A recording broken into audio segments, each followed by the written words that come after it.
how cute you are. Oh, thank you. You're cute too. I just stepped out of the shower.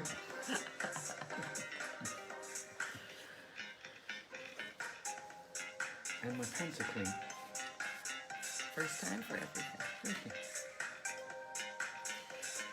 Good morning. Good morning. First time for everything. Happy Tuesday. Let's see. I'm going to just pause that and I'm going to shut this. Happy Tuesday. It's Tuesday. It's Tuesday. It's almost the end of February. Oh my God, I'm yes. just going to remind you, you have till Monday. the end of this week to stretch. Monday's the 1st of March. Yeah, that's crazy town. Crazy town. I think that I often get a little spring anxious this time of year and think, oh, it's right around the corner. It's probably not. You're in the wrong state. I know. It's all right. So I'm sure there's daffodils and tulips where Quinn's living at the minute. oh, please, there are full-on roses where Quinn's living. Daffodils and tulips, that would be an amazing thing. I actually want to pull this up. So we are talking this morning about a blog post that I wrote and some work that I did over the weekend because I think that there is a pretty easy correlation to addiction. So it's interesting when you know how, like if you think to yourself, oh, I've always wanted to own a red car. Suddenly you start seeing red cars everywhere. Living with real addiction in your life suddenly makes you hyper-conscious of a number of things. One, you become hyper-conscious of how celebrated not just drinking but being drunk is in music, and not just country music but all kinds of music. I feel like 30% of the music that gets played at Spin references serious drinking, which I probably would not have noticed before. Yeah, it's interesting you say that. One of my favourite groups growing up was a band called the House Martins, who were from Hull, where I went to college. And then they split up because one of them got a bit big-headed, a guy called Norman Cook. But the rest of them formed a band called The Beautiful South, and their songs were all about, drinking. But the lead singer of The Beautiful South never drank. Oh. They just targeted an audience, and they wrote songs about, that song Old Red Eyes is back, about the guy who drank himself to death. Yeah. The guy that wrote that song never drank in his entire life. But he was targeting an audience which was students and people who just graduated from college. That feels bad, but whatever. So there's that. The second thing that I have really noticed is just how often we use the word addicted. Oh, I'm addicted to tea. Yeah. No, I'm not. I enjoy tea. I would miss it if for some reason I couldn't have it, but I'm not addicted to tea. I'm not going to, lose my mind, go into an altered state, or I'm not going to die if I don't carefully wean myself off tea. So I just think that's something interesting. We use that word so effortlessly. That being said, I also think we've given that word, it's got a little bit too much weight. So to say that you're an addict implies drugs or alcohol, almost exclusively. Would you agree? And gambling. I don't think that that's people's first thought. I think they first think of drugs or alcohol. Oh, and that's then you might move to gambling, pornography, some of those other pieces that have kind of become the second because ring. That's my big three: drugs, alcohol, and gambling. Do you think that's because you were in rehab with people who suffered with one or more of those? Well, yeah, especially drugs and alcohol. I mean, there's a lot of alcoholics who become drug addicts, or drug addicts who are also alcoholics. Yeah. I mean, I've met someone who unfortunately was afflicted with all three of my top three addictions. I just wonder if you talked about them as as a sort of trilogy of addictions in rehab in ways that if you're just on the outside, you just think about drugs and alcohol. We didn't actually specifically talk about them as a trilogy, but I mean, that's just where if someone said to me, what do you think the big three addictions are, that's the three I'd come up with. Well, I'll say this. I believe that your definition probably has more credibility than mine. You know, let's not fall into that trap. It's just that, you know, everyone has their own set of blinkers. Okay, so regardless, addiction, I think we think about these really heavy things. And I'm here to say, I believe you can be addicted to social media. I believe you can be addicted to sugar. Again, it's not going to give you the same side effects if you step away from it, which is a difference. But for me... Well, if it stimulates your pleasure center to make you feel good, that's actually an addiction. Okay. So for me, I definitely have a problem with social media. I'm on it entirely too much. And I think it's an easy thing to justify because I can say, well, I have to be for the Arts Partnership. I have to be for all of this Daily Dose. I have to be for Dana Del Val. I'm not speaking of myself in third person. I'm talking about my professional page. I got that. Yeah, well, after the past resident of 1600 Pennsylvania Avenue, I am loath to reference anything about myself in third person because I find that disgusting. Yeah, the only person that should get away with that is the Queen of England. Even she. Yeah. We are so. No, I am so. Anyway, if she ever asks, I'll let her know that. So, back to the subject at hand. I was listening to a podcast last week. Tim Ferriss wrote The 4-Hour Work Week. He was interviewing Jim Collins, who wrote the book Good to Great, and a bunch of other things. And I haven't even finished the conversation, but the piece that struck me, and I talked about this on a live stream I did on Saturday, but the piece that struck me is, what are you... Oh, I'm not going to get it right. Hold on, I got to pull up the right phrase, because it really struck me. What are you moving towards versus reacting from? Yes.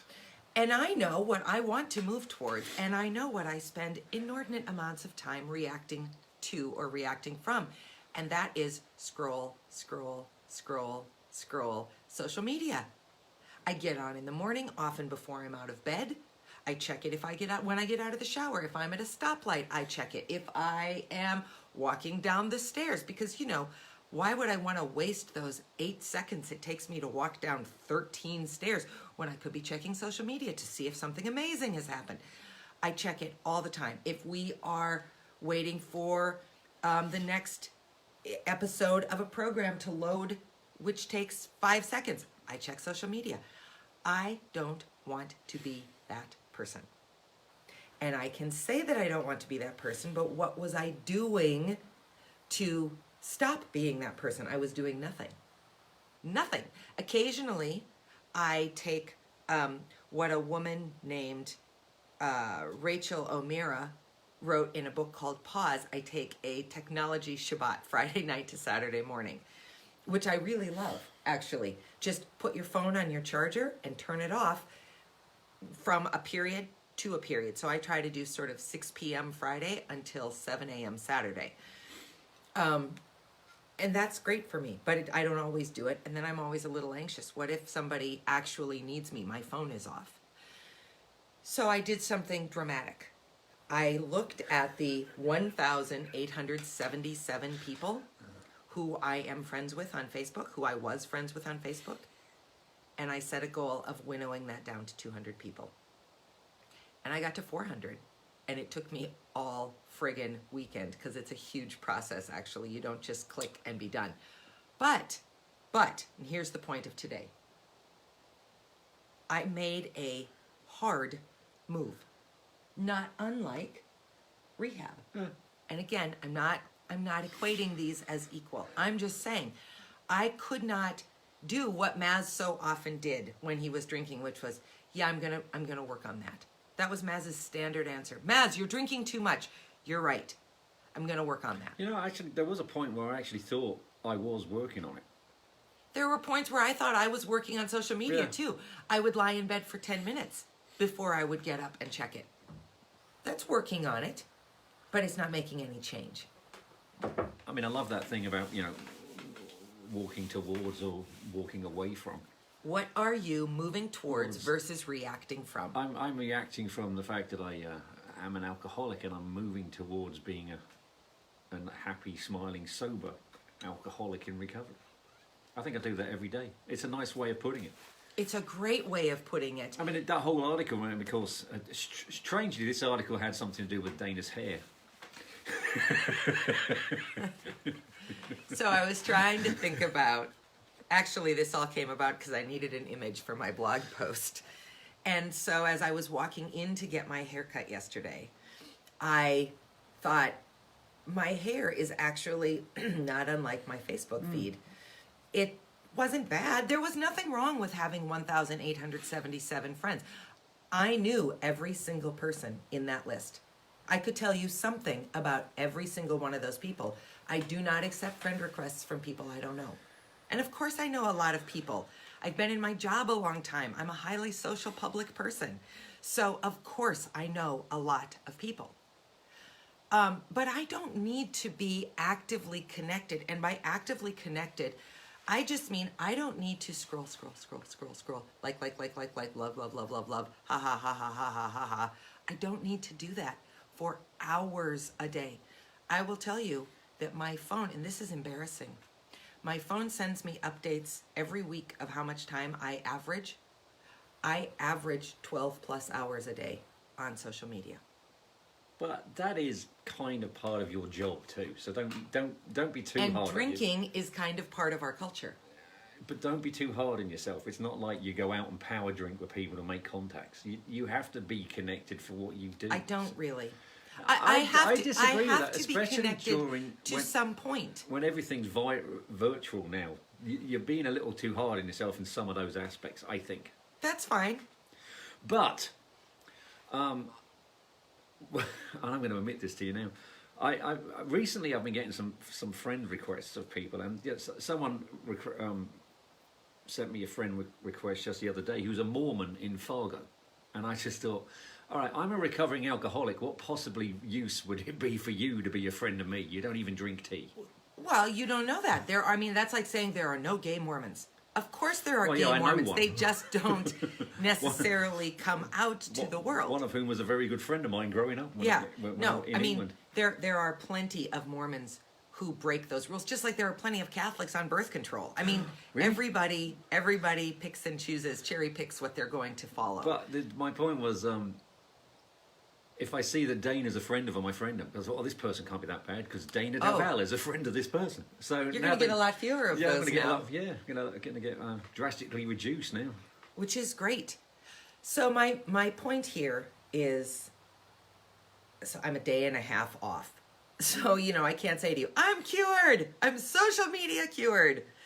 But I have spent so much less time on social media because there are so many fewer people for me to look at, which is amazing. I walked out of getting my haircut yesterday, and it's very likely that you didn't tune in this morning and go, oh, thank goodness Dana got her haircut. You probably didn't notice I got my haircut. Shame on you. No, stop it. I had about this much taken off because I decided I would go with it a little bit longer. I just needed to have it professionally cut. Some of you watched me cut my hair this summer. I don't know what I'm doing. There's an actual skill set. You actually did a pretty good, decent job. We did an okay job because you did come in to help the second time. But it didn't feel like this. If you could feel my hair, you know how amazing your hair feels after you get it cut because it's all cleaned up. That's how I feel about Facebook right now. It's cleaned up. I didn't get rid of anybody bad. I have some people in my life I don't particularly care for, and I deliberately kept them until Saturday in my Facebook feed because I felt like it's good for me to get a little pushback. I don't need that pushback. There are plenty of people in my actual life whose opinion matters to me. They can push back on me. That's good. There are a number of mansplainers. Get out. Happy to get rid of them. They don't merit being in my social media life. If I see them in person and they have the guts to say some of the crap to my face that they've said on social media, I'll sit and listen and then I'll walk away. But I don't need that on social media. So I got rid of all kinds of people, mostly excellent people. Alcohol, if manageable, is fine. Oh, yeah, absolutely. You don't all need to give up alcohol because some people can't manage Well, it. absolutely. It's just the ones of us who can't that have to be careful. There are, you know.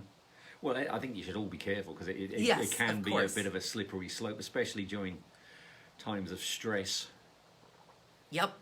But I think to take this conversation a little bit off of the big 3 or 4 things that most of us think about when we think about addiction, drugs, alcohol, gambling, pornography, those kinds of things, and to move it to something that far, far more of us are engaging in is, I think, helpful because it gives us a place to really stop and reflect for ourselves. If you don't drink, but for some reason you watch Daily Dose, or if you manage your drinking perfectly well and you watch Daily Dose, then maybe you need to think about social media. Maybe that's a place that you can say, oh, I understand this differently now.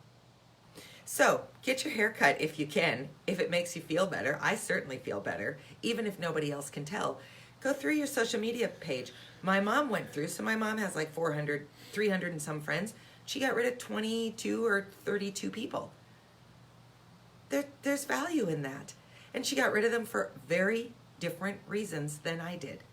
So did you go through after we had this conversation? I had a look. I mean, you know, I had so fewer friends than you. I just looked at it and thought, I mean, I don't look at it as much as you either. I mean, most of the time, if I'm on Facebook, I'm actually playing one of the online games you get through Yes, Facebook. that might be something you could look into, Dr. So, Berry. you know, there are friends of mine I don't actually, who are friends on Facebook. They're part of my pirate crew. So, you know, I don't really follow what they do. You know, they're just, so, you know. Yeah. Anyway, just spend some time today thinking through the things that do not fall under how we define the word addict and see if there's any place you too could lighten up. Yeah, It's not it's not maybe harming you, but it's also maybe not helping you. If you ever cleaned out your car, you must think that feeling you have when you've cleaned your car out. You think, yes, I will keep this car clean, which works for a day. Yeah, we'll see how long I make it with this new move. No, I think you hope will. for a while. Yeah. I think All right. you will. We are 2 minutes past our Oh, good 15-minute person date. So have an excellent Tuesday. We'll see you tomorrow. See you tomorrow. Bye.